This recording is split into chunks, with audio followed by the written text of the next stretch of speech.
Hi hello guys, welcome back to Aadya colourful. ನಾನು Suma. Friends, ಇವತ್ತಿನ ವಿಡಿಯೋದಲ್ಲಿ ತುಂಬಾ ಈಸಿಯಾಗಿ, ಟೇಸ್ಟಿಯಾಗಿ, ಹೆಲ್ತಿಯಾಗಿರುವಂತಹ ಒಂದು ರೆಸಿಪಿಯನ್ನು ನಿಮ್ಮ ಜೊತೆ ಶೇರ್ ಮಾಡ್ಕೊಳ್ತಾ ಇದ್ದೀನಿ. ಮೊದಲ ದಿನ ಈ ಒಂದು ಲಡ್ಡುನ ತಿಂದರೆ ಅವತ್ತಿಂದನೇ ನಿಮಗೆ ಸಾಕಷ್ಟು ಶಕ್ತಿ ಮತ್ತು ಆರೋಗ್ಯವನ್ನು ನೀಡುವಂತಹ ರುಚಿಕರವಾಗಿರುವಂತಹ ಒಂದು ಲಡ್ಡು ರೆಸಿಪಿಯನ್ನು ನಿಮ್ಮ ಜೊತೆ ಶೇರ್ ಮಾಡ್ಕೊಳ್ತಾ ಇದ್ದೀನಿ. ಸೊ ಮೊದಲನೇದಾಗಿ ಈ ಒಂದು ಲಾಡುವನ್ನು ತಯಾರಿಸೋದಕ್ಕೆ ಮೊದಲನೇದಾಗಿ 1 ಕಪ್ ಆಗೋಷ್ಟು ನಾನು ಇಲ್ಲಿ ಗೋಡಂಬಿಯನ್ನು ತಗೊಳ್ತಾ ಇದ್ದೀನಿ. ಸೊ ನೀವು ಕೂಡ ನೋಡ್ಬೋದು ಇದನ್ನು. ಸೊ ಗೋಡಂಬಿ ಎಷ್ಟು ಕ್ವಾಂಟಿಟಿಯಲ್ಲಿ ಇದೆಯೋ ಅಷ್ಟನ್ನು ಉಪಯೋಗಿಸಿ. ಜಾಸ್ತಿ ಬೇಕು ಅಂತಂದರೆ ನೀವು ತಂದೇನು ಮಾಡೋದು ಬೇಡ, ಇದ್ದರೆ ಉಪಯೋಗಿಸಿ. ತರೋ ಅಂತಾರಾದರೆ ಖಂಡಿತ ತಂದು ಮಾಡಬಹುದು. ಓಕೆ, ಸೊ 1 ಕಪ್ ಆಗೋಷ್ಟು ಗೋಡಂಬಿ, ಹಾಗೆ ಅದೇ ಕಪ್ಪಿನ ಅಳತೆಯಲ್ಲಿ 1 ಕಪ್ ಆಗೋಷ್ಟು ಬಾದಾಮಿಯನ್ನು ತಗೊಂಡಿದ್ದೀನಿ. ಇಷ್ಟನ್ನು ಕೂಡ ನಾನು ಈಗ ನೋಡ್ಬೋದು, ಬಾದಾಮಿ ಕೂಡ 1 ಕಪ್ ಆಗೋಷ್ಟು ಒಂದೇ ಮೆಜರ್ಮೆಂಟ್ ಕಪ್ಪಲ್ಲಿ ಎಲ್ಲ ಇಂಗ್ರೀಡಿಯೆಂಟ್ಸ್ನೂ ಕೂಡ ನಾನು ತಗೊಳ್ತಾ ಇದ್ದೀನಿ. ಸೊ ಖಂಡಿತವಾಗ್ಲೂ ಈ ಒಂದು ಲಡ್ಡುವನ್ನು ತಿನ್ನೋದ್ರಿಂದ ನೀವು ಹಲವಾರು ಪ್ರಯೋಜನಗಳನ್ನು ನೀವು ಪಡಿತೀರಾ. ಆರೋಗ್ಯಕರವಾಗಿರುವಂತಹ ಶಕ್ತಿಯನ್ನು ಕೂಡ ಈ ಒಂದು ಲಡ್ಡು ನಿಮಗೆ ಕೊಡುತ್ತೆ. ಹಾಗೆ ನಿಮಗೆ ಹೆಚ್ಚಿನ ಶಕ್ತಿ ಮತ್ತು ಆರೋಗ್ಯ ಮತ್ತು ಬುದ್ಧಿವಂತಿಕೆಯನ್ನು ಕೊಡುವಂತಹ ರುಚಿಯಾದ ಒಂದು ರೆಸಿಪಿ ಕೂಡ ಹೌದು. ಸೊ ಅದಾದ ನಂತರ ನಾನಿಲ್ಲಿ 1/4 ಕಪ್ ಆಗೋಷ್ಟು ಪಿಸ್ತವನ್ನು ತಗೊಳ್ತಾ ಇದ್ದೀನಿ.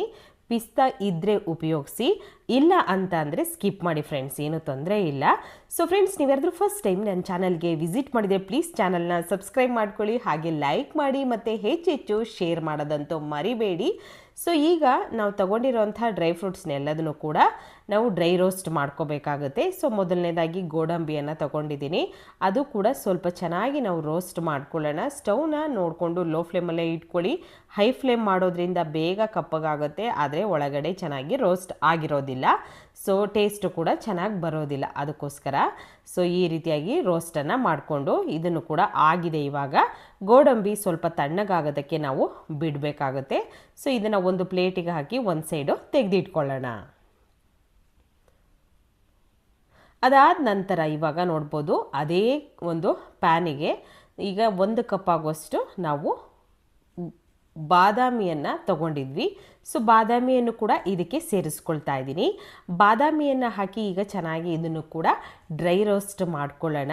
ಸೊ ಇದಕ್ಕೆ ನೀವು ತುಪ್ಪ, ಎಣ್ಣೆ ಅಥವಾ ಯಾವುದನ್ನು ಕೂಡ ಉಪಯೋಗಿಸೋದು ಬೇಡ, ಹಾಗೆ ಮಾಡ್ಕೊಳ್ಳುವಂಥದ್ದು. ತುಂಬಾ ಈಸಿಯಾಗಿ ಮಾಡುವಂಥದ್ದು. ಒಂದು ಸಲ ನೀವು ತಯಾರಿಸಿ ಏನಿಲ್ಲ ಅಂದರೂ 1 ತಿಂಗಳವರೆಗೂ ಕೂಡ ಇದನ್ನು ಸ್ಟೋರ್ ಮಾಡಿಕೊಂಡು ತಿನ್ಬೋದು. ಸೊ ಮಾಡೋ ವಿಧಾನವನ್ನು ನೀಟಾಗಿ ನೋಡ್ಕೊಳ್ಳಿ ಫ್ರೆಂಡ್ಸ್. ಈಗ ಬಾದಾಮಿ ಕೂಡ ಚೆನ್ನಾಗಿ ರೋಸ್ಟ್ ಆಗಿದೆ, ಅದನ್ನು ಕೂಡ ತೆಗೆದಿಟ್ಕೊಂಡಿದ್ದೀನಿ. ಅದಾದ ನಂತರ ಇಲ್ಲಿ ಪಿಸ್ತವನ್ನು ಕೂಡ ನಾವು ಇದನ್ನು ಕೂಡ ಡ್ರೈ ರೋಸ್ಟ್ ಮಾಡ್ಕೋಬೇಕಾಗತ್ತೆ. ಸೊ ಸ್ವಲ್ಪ ಕಲರ್ ಚೇಂಜ್ ಆಗೋ ಹಾಗೆ ಇದನ್ನು ಕೂಡ ಮಾಡ್ಕೊಳ್ಳೋಣ. ಸೊ ಸಾಕಷ್ಟು ಟೈಮ್ ಏನು ತೊಗೊಳ್ಳೋದಿಲ್ಲ, ತುಂಬ ಬೇಗ ಆಗುವಂಥದ್ದು ಎಲ್ಲದೂ ಕೂಡ. ಈಗ ಇದು ಕೂಡ ಸ್ವಲ್ಪ ಆಗಿದೆ. ಸೊ ಇದರ ಸಿಪ್ಪೆನೆಲ್ಲ ಕ್ಲೀನ್ ಮಾಡಿಕೊಂಡು ಒಂದು ಸೈಡ್ ಇದನ್ನು ಕೂಡ ಸ್ವಲ್ಪ ತಣ್ಣಗಾಗೋದಕ್ಕೆ ಬಿಟ್ಬಿಡೋಣ. ಈಗ ಅದೇ ಪ್ಯಾನಿಗೆ 1 ಕಪ್ ಆಗೋಷ್ಟು ಬಿಳಿ ಎಳ್ಳನ್ನು ತಗೊಳ್ತಾ ಇದ್ದೀನಿ.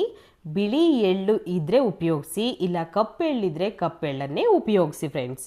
ಈಗ ಎಳ್ಳನ್ನು ಹಾಕಿ ಅದನ್ನು ಕೂಡ ಚೆನ್ನಾಗಿ ಚಿಟಪಟ ಅಂತ ಸೌಂಡ್ ಬರಬೇಕು, ಅದು ಅಲ್ಲಿವರೆಗೂ ಚೆನ್ನಾಗಿ ಉರಿಬೇಕಾಗತ್ತೆ ಇದನ್ನು. ಸೊ ನೋಡ್ಬೋದು, ನೀವು ಕೂಡ ಚೆನ್ನಾಗಿ ಹುರಿದು ತಗೊಳ್ಳೋಣ. ಕಲರ್ ಸ್ವಲ್ಪ ಚೇಂಜ್ ಆಗಲಿ. ಕಲರ್ ಚೇಂಜ್ ಆದಾಗ ನಮಗೆ ಚೆನ್ನಾಗಿ ಟೇಸ್ಟು ಕೂಡ ಬರುತ್ತೆ. ಸೊ ಈ ರೀತಿಯಾಗಿ ಕಲರ್ ಚೇಂಜ್ ಆಗಬೇಕು ಎಳ್ಳಿಂದು. ನೋಡ್ಬೋದು, ಸ್ವಲ್ಪ ಚಿಟಪಟ ಅಂತ ಸೌಂಡ್ ಕೂಡ ಬರ್ತಾ ಇದೆ, ಮತ್ತು ಒಂದು ಒಳ್ಳೆ ಫ್ಲೇವರ್ ಬರ್ತಾ ಇದೆ ಫ್ರೆಂಡ್ಸ್. ಈ ರೀತಿಯಾಗಿ ಆಗೋವರೆಗೂ ನಾವು ರೋಸ್ಟ್ ಮಾಡ್ಕೋಬೇಕಾಗತ್ತೆ. ಅದಾದ ನಂತರ ಇದಾಗಿದೆ. ಸೊ ಇದನ್ನು ಕೂಡ ಸ್ವಲ್ಪ ಒಂದು ಪ್ಲೇಟಿಗೆ ಹಾಕಿ ಸ್ವಲ್ಪ ತಣ್ಣಗಾಗೋದಕ್ಕೆ ಬಿಡಬೇಕಾಗತ್ತೆ. ಇದನ್ನು ಕೂಡ ತಣ್ಣಗಾಗೋದಕ್ಕೆ ಒಂದು ಸೈಡು ಬಿಡೋಣ. ನಂತರ ಮತ್ತೆ ಈಗ ಗಸಗಸೆಯನ್ನು ತಗೊಳ್ತಾ ಇದ್ದೀನಿ. ಇಲ್ಲಿ ಸುಮಾರು ಏನಿಲ್ಲ ಅಂದರೂ ಒಂದು 20-25 ಗ್ರಾಮ್ ಆಗೋಷ್ಟು ನಾನು ಗಸಗಸೆಯನ್ನು ತಗೊಳ್ತಾ ಇದ್ದೀನಿ. ಸೊ ಗಸಗಸೆ ತುಂಬಾ ಆರೋಗ್ಯಕರವಾಗಿರುವಂತಹದ್ದು, ತುಂಬಾ ಶಕ್ತಿಯನ್ನು ಕೊಡುವಂತಹದ್ದು ಇದು ನಮ್ಮ ದೇಹಕ್ಕೆ. ಸೊ ಖಂಡಿತ ನೀವು ಕೂಡ ಈ ಒಂದು ರೆಸಿಪಿಯನ್ನು ತಯಾರಿಸಿ. ಇದರಲ್ಲಿ ಹಾಕುವಂಥ ಇಂಗ್ರೀಡಿಯೆಂಟ್ಸ್ ಎಲ್ಲದೂ ಕೂಡ ತುಂಬಾ ಒಳ್ಳೆಯದು ನಮ್ಮ ಒಂದು ಬೆಳವಣಿಗೆಗಾಗಲಿ ಅಥವಾ ನಮಗೆ ಶಕ್ತಿ ನೀಡೋದಕ್ಕಾಗಲಿ ಇದೆಲ್ಲ ತುಂಬ ಒಳ್ಳೆಯದು. ಸೊ ಈಗ ಗಸಗಸೆಯನ್ನು ಕೂಡ ಚೆನ್ನಾಗಿ ರೋಸ್ಟ್ ಮಾಡಿದ್ದೀನಿ. ಅದನ್ನು ಮಾಡಿದ ನಂತರ ಒಂದು ಸೈಡ್ ಅದನ್ನು ಕೂಡ ತಣ್ಣಗಾಗೋದಕ್ಕೆ ಬಿಟ್ಟಿದ್ದೀನಿ. ಅದಾದ ನಂತರ ಕಡಲೆ ಬೀಜ ಒಂದು 2-3 ಟೇಬಲ್ ಸ್ಪೂನ್ ಆಗುವಷ್ಟು ಕಡಲೆ ಬೀಜವನ್ನು ಹಾಕ್ಕೊಂಡಿದ್ದೀನಿ. ಅದನ್ನು ಕೂಡ ಚೆನ್ನಾಗಿ ನಾವು ರೋಸ್ಟ್ ಮಾಡ್ಕೋಬೇಕಾಗತ್ತೆ. ನಂತರ 1 ಕಪ್ ಆಗುವಷ್ಟು ಬೆಲ್ಲವನ್ನು ಹಾಕ್ಕೊಳ್ತಾ ಇದ್ದೀನಿ. ಬೆಲ್ಲವನ್ನು ಹಾಕಿ ಅದೇ ಕಪ್ಪಿನ ಅಳತೆಯಲ್ಲಿ 1 ಕಪ್ ನೀರನ್ನು ಸೇರಿಸ್ಕೊಂಡು ಬೆಲ್ಲದ ಪಾಕವನ್ನು ಮಾಡಿಕೊಳ್ಳೋಣ. ನೋಡಿ, ಈ ರೀತಿಯಾಗಿ ಬೆಲ್ಲದ ಪಾಕವನ್ನು ಮಾಡ್ಕೊಳ್ತಾ ಇದ್ದೀನಿ. ಈಗ ನೋಡ್ಬೋದು, ಈಗ ಸ್ವಲ್ಪ ಕಡಲೆಯನ್ನು ಕೂಡ ತಗೊಂಡಿದ್ದೀನಿ. ಹಾಗೆ ಕಡಲೆ ಬೀಜ, ಈಗ ನಾವು ಏನು ರೋಸ್ಟ್ ಮಾಡಿದ್ದೀವಲ್ಲ ಅವೆಲ್ಲ ಇಂಗ್ರೀಡಿಯೆಂಟ್ಸ್ನೂ ಕೂಡ ಪೌಡರ್ ಮಾಡ್ಕೋಬೇಕಾಗತ್ತೆ. ಸೊ ನೋಡ್ಬೋದು, ಈಗ ಫಸ್ಟಿಗೆ ಗೋಡಂಬಿಯನ್ನು ಸೇರಿಸ್ಕೊಂಡಿದ್ದೀನಿ. ಗೋಡಂಬಿ ಮತ್ತು ಬಾದಾಮಿ ಎರಡನ್ನೂ ಕೂಡ ಹಾಕಿ ಚೆನ್ನಾಗಿ ಇದನ್ನು ಪೌಡರ್ ಮಾಡ್ಕೊಂಬರೋಣ. ಇದಕ್ಕೆ ಗಸಗಸೆಯನ್ನು ಕೂಡ ಹಾಕ್ಕೊಳ್ತಾ ಇದ್ದೀನಿ. ಸೊ ಇಷ್ಟನ್ನು ಕೂಡ ಪೌಡರ್ ಮಾಡ್ಕೊಂಡು ಬಂದಿದ್ದೀನಿ. ನೋಡ್ಬೋದು ಕೂಡ ನೀವು ಕೂಡ. ಈಗ ಒಂದು ತಟ್ಟೆಗೆ ತೆಗೆದಿಟ್ಕೊಳ್ಳೋಣ ಅದನ್ನು. ನಂತರ ಬಿಳಿ ಎಳ್ಳನ್ನು ಸೇರಿಸ್ಕೊಳ್ತಾ ಇದ್ದೀನಿ. ಒಂದು ಜಾರಿಗೆ ಬಿಳಿ ಎಳ್ಳನ್ನು ಹಾಕ್ಕೊಳ್ಳೋಣ. ಸೊ ಇದರಲ್ಲಿ ಸ್ವಲ್ಪ ಬೇಕು ಅಂದರೆ ಒಂದು 2 ಸ್ಪೂನ್ ಆಗುವಷ್ಟು ಎಳ್ಳನ್ನು ತೆಗೆದಿಟ್ಕೊಳ್ಳಿ. ಆಮೇಲೆ ನಾವು ಹಾಕ್ಕೊಳ್ಳೋಕ್ಕೆ ತುಂಬ ಚೆನ್ನಾಗಿರುತ್ತೆ, ಅದು ತಿನ್ನಬೇಕಾದ್ರೂ ಕೂಡ. ಸ್ವಲ್ಪ ಎಳ್ಳನ್ನು ಪುಡಿ ಮಾಡಿ ನಾವು ಈಗ ಬೆಲ್ಲವನ್ನು ಕೂಡ ಇದಕ್ಕೆ ಸ್ವಲ್ಪ ಸೇರಿಸ್ಕೊಳ್ತಾ ಇದ್ದೀನಿ. ಸ್ವಲ್ಪ ಕಡಲೆ ಬೀಜ ಮತ್ತು ಸ್ವಲ್ಪ ಬೆಲ್ಲವನ್ನು, ಸ್ವಲ್ಪ ಕಡಲೆ, ಜಾಸ್ತಿ ಏನು ಬೇಕಾಗೋದಿಲ್ಲ ನಮಗೆ. ಸ್ವಲ್ಪ ಕಡಲೆ ಮತ್ತು ಬೆಲ್ಲವನ್ನು ಹಾಕಿ ಇದನ್ನು ಪೌಡರ್ ಮಾಡ್ಕೊಂಬರೋಣ. ಓಕೆ, ಸೊ ಈಗ ನೋಡ್ಬೋದು ನೀವು ಕೂಡ ಈ ರೀತಿಯಾಗಿ ಪೌಡರ್ ಮಾಡಿರೋ ಅಂಥದ್ದನ್ನು ಒಂದು ತಟ್ಟೆಗೆ ತೆಗೆದಿಟ್ಕೊಳ್ತಾ ಇದ್ದೀನಿ. ಈ ರೀತಿಯಾಗಿ ರೆಡಿ ಮಾಡ್ಕೊಂಡಿದ್ದೀವಿ ಎಲ್ಲದನ್ನು ಕೂಡ. ಇದು ಪೌಡರ್ ಕೂಡ ಸ್ವಲ್ಪ ಬಿಸಿ ಇರೋದ್ರಿಂದ ಸ್ವಲ್ಪ ತಣ್ಣಗಾಗೋದಕ್ಕೆ ನಾನು ಬಿಟ್ಟಿದ್ದೀನಿ. ಅದಾದ ನಂತರ ಸ್ವಲ್ಪ ಇಲ್ಲಿ ಬಿಳಿ ಎಳ್ಳು ಹುರಿದಿರೋ ಅಂಥದ್ದು, ಮತ್ತು ಇಲ್ಲಿ ಗೋಡಂಬಿ ಹಾಗೆ ಕಡಲೆ ಬೀಜವನ್ನು ಕಟ್ ಮಾಡಿ ತಗೊಂಡಿದ್ದೀನಿ. ಇಲ್ಲಿ ಬಾದಾಮಿ ನೋಡ್ಬೋದು, ಬಾದಾಮಿಯನ್ನು ಕಟ್ ಮಾಡಿ ಕೂಡ ಹಾಕ್ಕೊಂಡಿದ್ದೀನಿ. ಇಷ್ಟನ್ನು ಕೂಡ ಹಾಕ್ಕೊಂಡ ನಂತರ ಈಗ ಪೌಡರ್ ಬಾದಾಮಿ ಮತ್ತು ಗೋಡಂಬಿ ಹಾಗೆ ಗಸಗಸೆ ಹಾಕಿರುವಂಥ ಒಂದು ಪೌಡರ್ ಮಿಶ್ರಣ ನೀಟಾಗಿ ಎಲ್ಲದನ್ನು ಕೂಡ ಹಾಕಿ ಮಿಕ್ಸ್ ಮಾಡ್ಕೊಂಡಿದ್ದೀನಿ. ಬೆಲ್ಲ ಚೆನ್ನಾಗಿ ಕರಗಿದೆ. ಬೆಲ್ಲದ ಪಾಕವನ್ನು ಸೋಸಿ ಹಾಕ್ಕೊಳ್ತಾ ಇದ್ದೀನಿ. ಈಗ ಸೋಸಿ ಹಾಕಿದ ನಂತರ ಇವಾಗ ಅದನ್ನು ಒಂದು ಸೈಡ್ ಕುದಿಯೋದಕ್ಕೆ ಬಿಡೋಣ. ಇನ್ನೊಂದು ಸೈಡು ಸ್ವಲ್ಪ ಕೊಬ್ಬರಿಯನ್ನು ನಾನು ರೋಸ್ಟ್ ಮಾಡ್ಕೊಳ್ತೀನಿ. ಸ್ವಲ್ಪ ಬೆಚ್ಚಗೆ ಮಾಡ್ಕೊಳ್ಳೋಣ, ಜಾಸ್ತಿ ಏನು ಬೇಡ.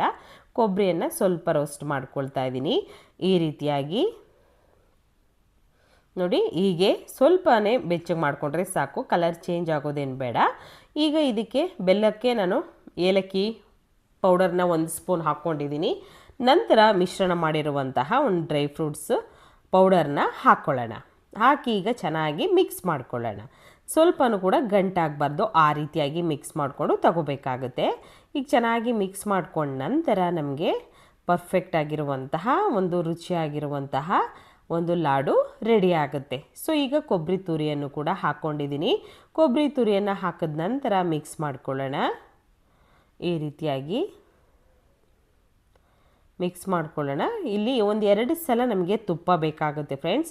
ಒಂದು 2 ಸಲ ಪದೇ ನಾವು ಇದನ್ನು ಮಿಕ್ಸ್ ಮಾಡ್ತಾ ಇದ್ದಾಗ ತುಪ್ಪವನ್ನು ಹಾಕ್ಕೊಳ್ಳೋಣ. ಈಗ ಇಲ್ಲಿ ನಾನು ಪಿಸ್ತಾ ಹಾಗೆ ಸ್ವಲ್ಪ ಗೋಡಂಬಿಯನ್ನು ತುಪ್ಪದಲ್ಲಿ ಫ್ರೈ ಮಾಡಿ ಹಾಕ್ಕೊಳ್ತಾ ಇದ್ದೀನಿ. ಗೋಡಂಬಿ ಮತ್ತು ಬಾದಾಮಿ, ಪಿಸ್ತಾ ಇಷ್ಟನ್ನು ಕೂಡ. ಪಿಸ್ತಾ ಪೂರ್ತಿಯಾಗಿ ನಾನು ಕಟ್ ಮಾಡಿ ಇದನ್ನು ಹಾಕ್ಕೊಂಡಿದ್ದೀನಿ. ನೋಡ್ಬೋದು ನೀವು. ಈ ರೀತಿಯಾಗಿ ಮಿಕ್ಸ್ ಮಾಡ್ಕೊಳ್ಳೋಣ. ಇದಕ್ಕೆ ಬೇಕು ಅಂದಾಗ ಸ್ವಲ್ಪ ಗಟ್ಟಿ ಆಗ್ತಾ ಬರುತ್ತಲ್ಲ, ಆಗ ತುಪ್ಪವನ್ನು ಹಾಕ್ಕೋಬೇಕಾಗುತ್ತೆ.